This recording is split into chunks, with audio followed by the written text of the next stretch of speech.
नमस्कार बच्चों, स्वागत है आपका इस वीडियो में जिसमें हम अध्याय 10 जो हमारी बाल महाभारत है पांडवों की रक्षा उस पर चर्चा करेंगे। तो शुरू करते हैं। तो बच्चों, पांचों पांडव माता कुंती जी के साथ वारणावत के लिए निकल पड़े। नगर के सारे लोग उनके साथ चल दिए। बहुत दूर जाने के बाद युधिष्ठिर जी के कहने पर नगरवासियों को लौट आना पड़ा। इधर विदुर जी युधिष्ठिर जी को दुर्योधन जी के षड्यंत्र से बचने का उपाय समझा चुके थे। पांडवों के आने की खबर से वारणावर्त के लोग काफ़ी खुश थे। जब तक लाख का भवन बनकर तैयार नहीं हुआ तब तक पुरोचन ने पांडवों को ठहरने के लिए दूसरे घर का प्रबंध कर दिया था। जब भवन तैयार हो गया तो पांडव उस भवन में चले गए। भवन में प्रवेश करते ही युधिष्ठिर जी ने भवन को खूब ध्यान से देखा।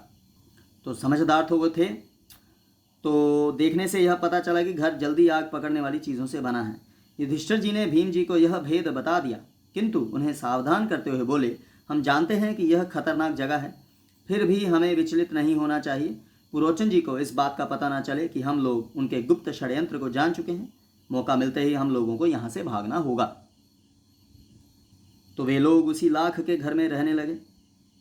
तभी विदुर जी का भेजा हुआ सुरंग बनाने वाला एक कारीगर नगर में आया। एक दिन अकेले में पांडवों जी को अपना परिचय देते हुए कहा, आप मुझ पर भरोसा रखें, आप लोगों की रक्षा का प्रबंध करने के लिए मैं आया हूँ। उस कारीगर जी ने गुप्त रूप से महल में एक सुरंग बना दी। यह काम इतने गुप्त रूप से किया गया कि पुरोचन जी को कुछ पता ना चला। पुरोचन जी ने अपने रहने के लिए भवन के द्वार पर ही स्थान बनवाया था, जिसके कारण सारी रात पांडवों को चौकन्ना रहना पड़ता था।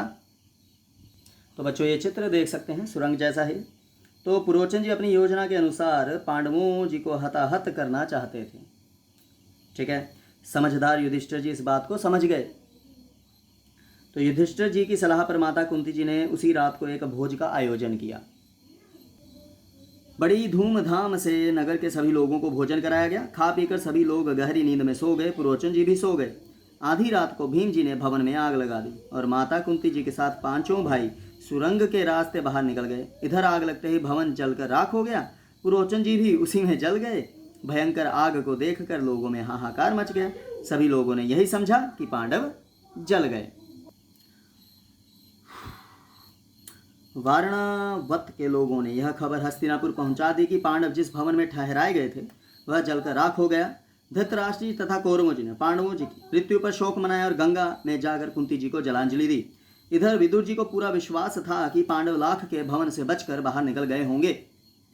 लाख के घर को जलता हुआ छोड़कर पांडव माता कुंती के साथ एक जंगल में पहुंच गए। पांडव माता कुंती जी के साथ एक जंगल में पहुंच गए। रास्ते में थके होने के कारण भीम जी ने माता कुंती जी को अपने कंधे पर बैठा लिया तथा नकुल सहदेव को कमर पर ले लिया। आप देख सकते हैं भीम जी में कितना बल था।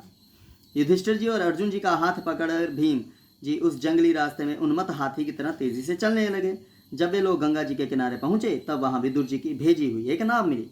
मलाह के संकेत पर समझ गए कि वह मित्र है, तो कोई कोड दिया होगा। अगले दिन वे लोग शाम तक चलते रहे। रात होते होते सभी काफ़ी थक गए थे, नींद भी आ रही थी। कुंती जी बोली कि प्यास से मैं मरी जा रही हूँ। यह कहकर वे बेहोश होकर गिर पड़ी। तो बच्चों, अपने भाइयों तथा माता कुंती जी का यह हाल देखकर भीम जी का हृदय रो पड़ा। तो उन्होंने एक जलाशय से पानी लाकर उन लोगों की प्यास बुझाई। पांचों भाई माता कुंती जी के साथ अनेक विघ्न बाधाओं का सामना करते हुए आगे बढ़ते चले गए। अंत में वे लोग ब्राह्मण जी के वेश में एक चक्रा नगरी, ठीक है, एक नाम है, एक चक्रा नगरी में एक ब्राह्मण जी के घर में रहने लगे। वे लोग वहीं पर भिक्षा मांगकर अपना गुजारा करने लगे। पांचों भाई भिक्षा में जितना भोजन लाते थे माता कुंती उनके दो हिस्से कर देती। एक हिस्सा भीमसेन जी को खिलाती तथा एक हिस्से में चारों बेटों को खिलाती और स्वयं खाती। आप समझ सकते हैं भीमसेन जी को ज़्यादा भूख लगती थी, तो फिर भी भीम जी की भूख नहीं मिटती थी। भीम जी को देखकर माता कुंती जी और युधिष्ठिर जी बड़े चिंतित रहने लगे। भीमसेन जी एक कुम्हार से दोस्ती करके एक बड़ी सी हांडी लाए। उसी हांडी को लेकर भीम जी भिक्षा के लिए निकलने लगे। उनकी इस विलक्षण हांडी को देखकर बच्चे हंसने लगते थे। एक दिन चारों भाई भिक्षा के लिए गए। अकेले भीमसेन जी ही माता कुंती जी के साथ घर पर रहे। इतने में ब्राह्मण जी के घर से रोने की आवाज़ आई। ब्राह्मण जी बड़े दुखी हृदय से अपनी पत्नी से कह रहे थे कि अपनी बेटी को बलि कैसे चढ़ा दूं और पुत्र को कैसे काल कबलित होने दूं, ठीक है, मतलब मृत्यु के निकट कैसे जाने दूं। तो यह कहते कहते ब्राह्मण जी रो पड़े। तो वो कहते, अगर मैं शरीर त्यागता हूँ तो बच्चों का पालन पोषण कौन करेगा? इससे तो अच्छा है कि हम सभी एक साथ मौत को गले लगा लें। तो रोते रहे। कभी ब्राह्मण जी की पत्नी खुद को कहती हैं कि मैं राक्षस का भोजन बनूं, कभी ब्राह्मण जी कहते तो कभी बच्चे। कुंती जी खड़ी खड़ी यह सब देख रही थी। वह बोली, हे ब्राह्मण जी, क्या आप बता सकते हैं कि आप लोगों के दुख का कारण क्या है? तो ब्राह्मण जी ने कहा, इस नगरी के समीप एक गुफा है जिसमें बक नामक एक अत्याचारी राक्षस रहता है। पिछले 13 वर्षों से वह यहाँ के लोगों पर अत्याचार करता आ रहा है।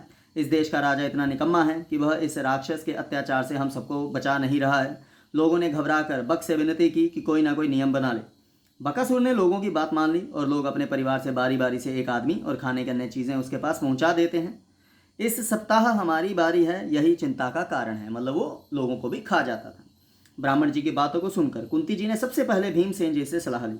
तब ब्राह्मण जी से बोली, विप्रवर, आप चिंता छोड़ दें। मेरे 5 बेटे हैं, उनमें से एक राक्षस के पास भोजन लेकर चला जाएगा। ब्राह्मण जी बोले, आप हमारे अतिथि हैं। तो आप हमारी अतिथि हैं मतलब आप और आपके बच्चे। आपके बेटे को मौत के मुंह में भेजना कहाँ का न्याय है? कुंती जी को डर था कि यदि बात फैल गई तो दुर्योधन जी को पता चल जाएगा कि वे लोग एक चक्रा नगर में छिपे हुए हैं। इसीलिए उन्होंने ब्राह्मण जी से इस बात को गुप्त रखने के लिए कहा। तब कुंती जी ने भीमसेन जी को भोजन की सामग्री लेकर बकासुर के पास जाने को कहा। तो युधिष्ठिर जी खींच उठे। यह देखकर कुंती जी बोली, ब्राह्मण जी के घर में हम आराम से रहे हैं। आज उन पर विपत्ति पड़ी है तो हमें उनका साथ देना चाहिए। तो भीम जी को बकासुर के पास भेजना मेरा कर्तव्य है। तो भीम जी एक गाड़ी में खाने की सामग्री लेकर आगे बढ़े। उधर राक्षस भूख के कारण तड़प रहा था। क्रोध के कारण वह गुफा के बाहर आया।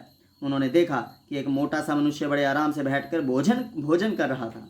यह देखकर बकासुर क्रोध से लाल हो गया। इतने में भीम जी ने उसे पुकारा, जिससे राक्षस और क्रोधित हो गया और भीम जी पर झपटा। तो बच्चों, बकासुर जी ने अटैक किया भीम जी पर। राक्षस जी ने एक बड़ा सा पेड़ उखाड़ कर भीम जी को मारा, किंतु भीम जी ने उसे अपने बाएं हाथ से रोक लिया। दोनों में खूब मुठभेड़ हुई। राक्षस बार बार उठकर भीम जी से भिड़ जाते थे। अंत में भीम जी ने उसे मुंह के बल गिराकर पीठ पर घुटनों से उसकी रीढ़ की हड्डी तोड़ दी, मतलब अपने घुटनों से। राक्षस जी पीड़ा से कराह उठे और वहीं मर गए। तो भीमसेन जी ने उनकी लाश को घसीटकर नगरी के फाटक पर लाकर पटक दिया। फिर घर आकर माता कुंती जी को सारा हाल सुना दिया और ब्राह्मण परिवार का भी दुख दूर कर दिया। तो हमें भी अच्छे काम करने हैं, लोगों की मदद करनी है। तो अगली वीडियो में अगले अध्याय पर बात करेंगे। तब तक के लिए धन्यवाद। स्वस्थ रहो, मस्त रहो, तंदुरुस्त रहो, खुश रहो।